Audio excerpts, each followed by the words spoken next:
ಪ್ರಧಾನಮಂತ್ರಿಗಳು ಒಂದು ಬಟನ್ ಒತ್ತಿದ ತಕ್ಷಣ ದೇಶದ ಕೋಟ್ಯಾಂತರ ರೈತರ ಅಕೌಂಟಿಗೆ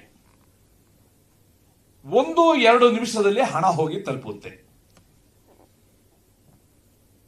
ಅಂತ ಒಂದು ಪ್ರಗತಿ ಕಾಣ್ತಾ ಇರುವ ದೇಶದಲ್ಲಿ ನಾನು ಬಹಳ ಮುಂಚೆಯಿಂದ ಹೇಳ್ತಾ ಇರ್ತೀನಿ, Congress and progress they are opposite terms ಅಂತ. ಪ್ರೋಗ್ರೆಸ್ ಅಂದ್ರೆ ಭವಿಷ್ಯದ ದೃಷ್ಟಿ, ಕಾಂಗ್ರೆಸ್ ಮಾರಕ ದೃಷ್ಟಿ. ಇವತ್ತು ಬ್ಯಾಲೆಟ್ ಪೇಪರ್ ತರ ಮೂಲಕ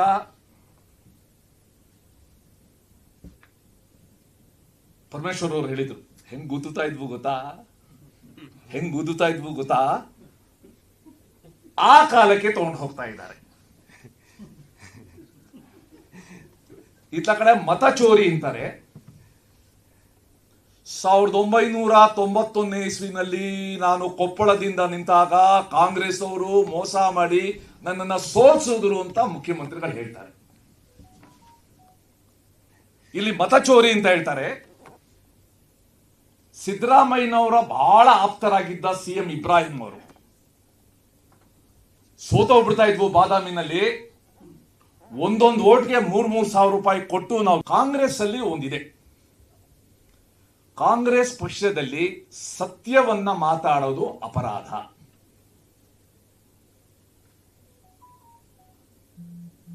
ಅದಕ್ಕೆ ಯಾರು ಪ್ರೂಫ್ ಬೇಕು ಅಂದ್ರೆ ರಾಜಣ್ಣನನ್ನು ಕೇಳಿದ್ರೆ ಹೇಳ್ತಾರೆ, ಹೌದ್ರಿ ಕರೆಕ್ಟ್, ಸತ್ಯ ಹೇಳಬಾರ್ದು, ನಾನು ಹೇಳಿ ತಪ್ಪು ಮಾಡಿದೆ. ಅವ್ರೇನ್ ಹೇಳಿದ್ರು,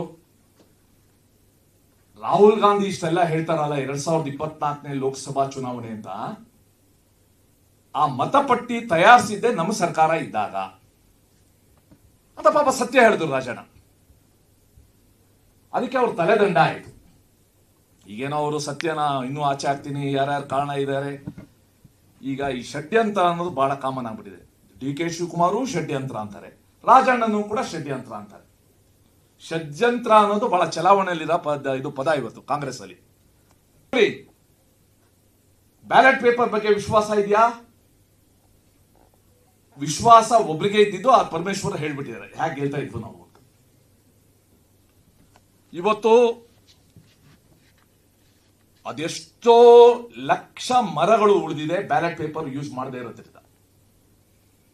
ಒಂದು ಉದಾಹರಣೆ ಮಾಡೋಣ, ಒಂದು ಯೋಚನೆ ಮಾಡೋಣ.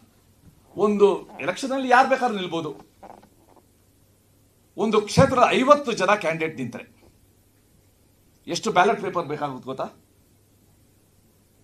ಸುಮಾರು ನನ್ನ ಪ್ರಕಾರ 4ರಿಂದ 5 ಬ್ಯಾಲೆಟ್ ಪೇಪರ್ ಬೇಕು. ಅದನ್ನು ಕೊಡ್ಬೇಕು ನಾವು.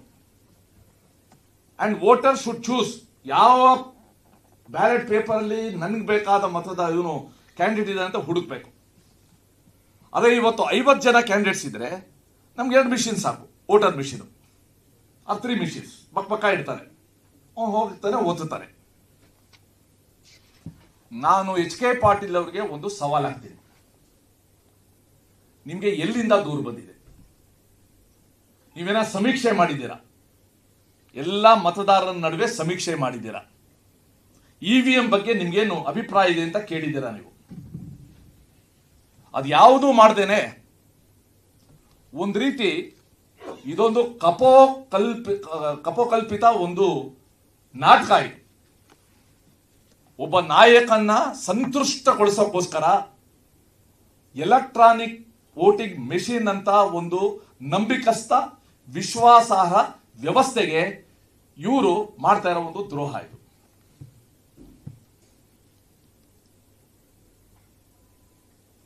ನೀವೇನಾದ್ರೂ ಕೂಡ ನಿಗದಿತ, ಇವಾಗ ನೀವು ಯಾವ್ಯಾವುದಕ್ಕೋ ಆಯೋಗಗಳು ಮಾಡಿದ್ದೀರಾ, ಸಮೀಕ್ಷೆ ಮಾಡೋದಿಕ್ಕೆ ಈಗ ಬ್ಯಾಕ್ವರ್ಡ್ ಕ್ಲಾಸ್ ಸಮೀಕ್ಷೆ ಅದು ಇದು ಎಲ್ಲ ಮಾಡ್ತಿದ್ರ. ಅದೇ ರೀತಿ ನಿಗದಿತ ಫಾರ್ಮ್ ಅಲ್ಲಿ ಜನರ ಹತ್ರ ಇವಿಎಂ ಬಗ್ಗೆ ಅವರ ಅಭಿಪ್ರಾಯ ಸಂಗ್ರಹಣೆ ಮಾಡಿದ್ದೀರಾ ನೀವು? ಅದೇ ತರ ಇವತ್ತು ಎಲೆಕ್ಟ್ರಾನಿಕ್ ವೋಟಿಂಗ್ ಮಿಷಿನ್ ನೋಡಿ, ಬೆಂಗಳೂರಲ್ಲಿ 5 ಕಾರ್ಪೊರೇಷನ್ ಮಾಡುದು ಅಂತ ಹೇಳಿ ಬೆಂಗಳೂರಿನ ಬ್ರ್ಯಾಂಡ್ ಬೆಂಗಳೂರು ಮಾಡ್ತೀವಿ ಅಂತಾರೆ. ಇವಿಎಂ ನ ಬ್ಯಾನ್ ಮಾಡೋದು, is it a part of brand Bangalore ಅಥವಾ ಗ್ರೇಟರ್ ಬ್ಯಾಂಗ್ಳೂರ್ ಅಂತ ಮಾಡೋದ್ರಲ್ಲಿ ಇವಿಎಂ ನ ನಿಲ್ಸೋದು ಒಂದು ಗ್ರೇಟರ್ ಬ್ಯಾಂಗ್ಳೂರ್ ಕಾನ್ಸೆಪ್ಟ್ ಒಂದು ಭಾಗನ.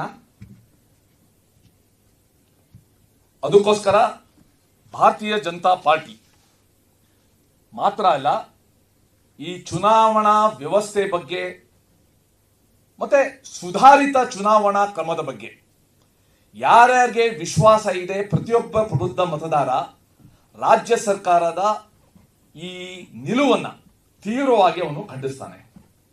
It is not for Karnataka, it is not for Bangalore, it is not for a progressive state like Karnataka. ಇನ್ನು ಎರಡನೇದು, ಹಿಂಸಾಚಾರದಿಂದ ಕೂಡಿದ ಪ್ರಕರಣಗಳನ್ನು ಕೂಡ ವಾಪಸ್ ತಗೊಂಡು ಇವರು ರಾಜ್ಯದ ನಾಗರಿಕರಿಗೆ ನೆಮ್ಮದಿ ಕೆಡಿಸುವ ಕೆಲಸ ಮಾಡ್ತಾ ಇದ್ದಾರೆ. ರಾಜ್ಯ ಸರ್ಕಾರ ಯಾವತ್ತೂ ಕೂಡ ನಾಗರಿಕರಿಗೆ ನೆಮ್ಮದಿ ಕೊಡಬೇಕು, ವಿಶ್ವಾಸ ಕೊಡಬೇಕು. Here is A government which CARES for law and order ಅಂತ. ಅದನ್ನ ಬಿಟ್ಟು ಅಲ್ಲಿ ರಾಹುಲ್ ಗಾಂಧಿ ಹೇಳಿದ್ರು ಅಂತ ಇವಿಎಂ ತೆಗಿತಾರೆ, ಇಲ್ಲಿ ಮಂತ್ರಿಗಳ ಹಿಂಬಾಲಕರಿದ್ದಾರೆ ಅಂತ ಕೇಸ್ ವಾಪಸ್ ತಗೋತಾರೆ. ಇವೆರಡೂ ಕೂಡ ನಮ್ಮ ರಾಜ್ಯಕ್ಕೆ ಕಾಂಗ್ರೆಸ್ ಪಕ್ಷ ಬಗೆಯಲ್ಲಿರುವ ದ್ರೋಹ ಅಂತ ಹೇಳಕ್ ಇಷ್ಟಪಡ್ತೀನಿ. They have insulted the voters and they are insulting the citizens who believe in law and order. ಅದಕ್ಕೋಸ್ಕರ ರಾಜ್ಯ ಸರ್ಕಾರದ ಈ ಎರಡೂ ನಿರ್ಧಾರಗಳನ್ನ ನಾವು ತೀವ್ರವಾಗಿ ಖಂಡಿಸ್ತೀವಿ. ಇವಾಗ ಸಾರ್ವಜನಿಕರಿಂದ ದೂರು ಬಂದಿದೆ ಅಂತ ಹೇಳೋದು ಬಹಳ ಸುಲಭ. He is a law minister. ಸಾರ್ವಜನಿಕರಿಂದ ದೂರು ಹೇಗೆ ಬಂದಿದೆ ಇವರಿಗೆ?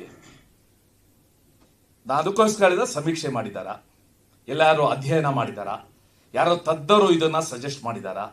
ಯಾಕಂದ್ರೆ ಬಹಳ ತಜ್ಞರು ಇದ್ದಾರೆ ಇವರಿಗೆ, ಕಿಚನ್ ತಜ್ಞರು ಇದ್ದಾರೆ. ಈ ಕಿಚನ್ ಕ್ಯಾಬಿನೆಟ್ ಇದ್ದಂಗೆ ಕಿಚನ್ ತಜ್ಞರು, ಇನ್ ಹೌಸ್ ತಜ್ಞರು ಎಲ್ಲರೂ ಇದ್ದಾರೆ. ಯಾರಾದ್ರೂ ಇದ್ರ ಬಗ್ಗೆ ಅಧ್ಯಯನ ಮಾಡಿ ಕೊಟ್ಟಿದ್ದಾರ? ಇದು ನಾನೊಂದು ತಗೊಂಡಿದ್ದೀನಿ, ಅದಕ್ಕೆ ಸಾರ್ವಜನಿಕರ ಮೇಲೆ ಹಾಕ್ಬೇಡ, ಸಾರ್ವಜನಿಕರ ದೂರ ಬಂದೆ.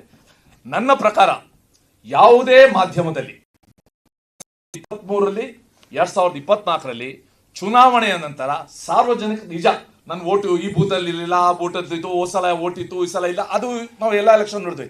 ನಾನು 71ರಿಂದ ನೋಡ್ತಾ ಬಂದಿದ್ದೀನಿ. ಸತ್ತವರು 5 ವರ್ಷಕ್ಕೆ ಸಲ ಒಂದ್ಸಲ ಬಂದು ಓಟ್ ಹಾಕೋದು ನೋಡಿದ್ದೀನಿ. That's a different thing.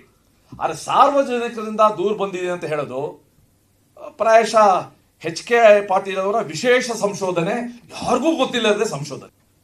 Ravikumar Bhovi ನಿಗಮದ ಅಧ್ಯಕ್ಷ ಮೊನ್ನೆ ಹೇಳಿದ್ರು, ಮುಖ್ಯಮಂತ್ರಿಗಳು ಉಪಮುಖ್ಯಮಂತ್ರಿ ಹೇಳಿದ್ರೆ ನಾನು ರಾಜೀನಾಮೆ ಕೊಡ್ತೀನಿ ಅಂತ.